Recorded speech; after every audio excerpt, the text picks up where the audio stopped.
After the gumbo had been cleared away by the liveried waiters who moved effortlessly from table to table, out came the two main courses for that evening's dinner, délices de sole Véronique and poisson en cocotte paysanne, delicate fillets of sole sautéed with green grapes and heavy cream, and a hearty chicken casserole prepared with bacon, white pearl onions, and red wine.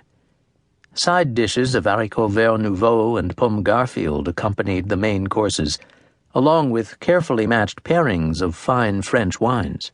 The meal ended sweetly, with crystal bowls of coupe aux fraises and rolling carts that featured artfully arranged trays adorned with frosted cakes and fancy pastries.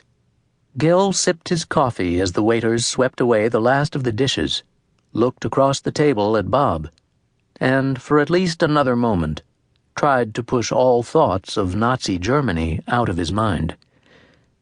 3 days earlier, on the evening of Friday, April 7th, Eleanor, sporting her new tricorn hat, made her way down one of the interior hallways that traversed the main deck of the stately Queen Mary. She peered into the small windows of the ship's boutique shops, which offered for sale everything from men's silk neckties to dazzling diamond necklaces. The ship also boasted 2 indoor swimming pools, beauty salons, libraries, 5 bars, a music studio, and a lecture hall. State-of-the-art telephone equipment made it possible for passengers to place ship-to-shore calls anywhere in the world. There were outdoor paddle tennis courts, even a dog kennel.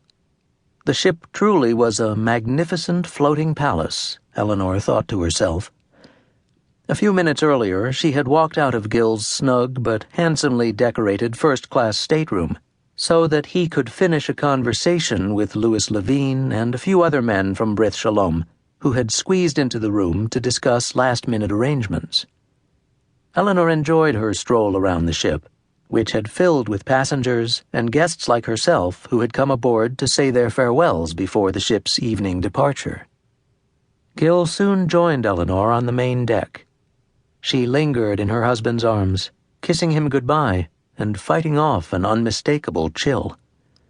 She did not want to leave, but the time had come for all of the visitors to make their way down the gangplank and back onto the dock.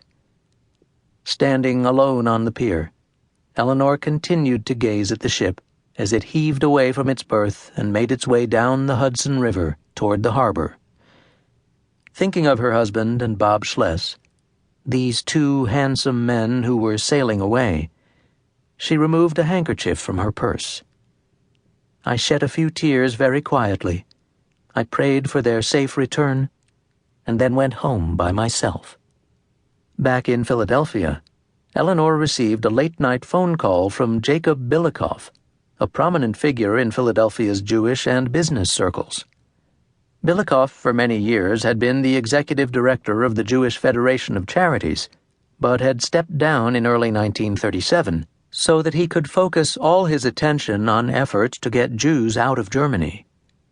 He spent nearly the next 2 years as the executive director of the National Coordinating Committee for Aid to Refugees and Immigrants from Germany, and continued to be involved in rescue efforts even after leaving that post toward the end of 1938. Gil knew Bilikoff quite well through mutual business connections. Bilikoff was involved in labor management matters, some of which overlapped with Gil's legal work for Albert Greenfield's company. Eleanor told Bilikoff that Gil was out of town and could not be reached any time soon. Bilikoff said he had heard of Gil's plan to go to Germany as part of an effort to bring a group of children into the United States. Saying that he was calling as a very close and dear friend, and not in any official capacity, Bilikoff told Eleanor that he wanted Gil to be aware of the dangerous conditions in Germany and the grave risks in proceeding with the rescue effort.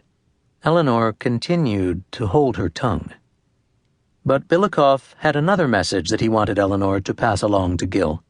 He said there was no possibility of bringing groups of children into the United States, and that Gil, in attempting to do so, would only confirm this impossibility and would return a failure. Finally, he reminded Eleanor that Gil had an excellent reputation in Philadelphia, and that he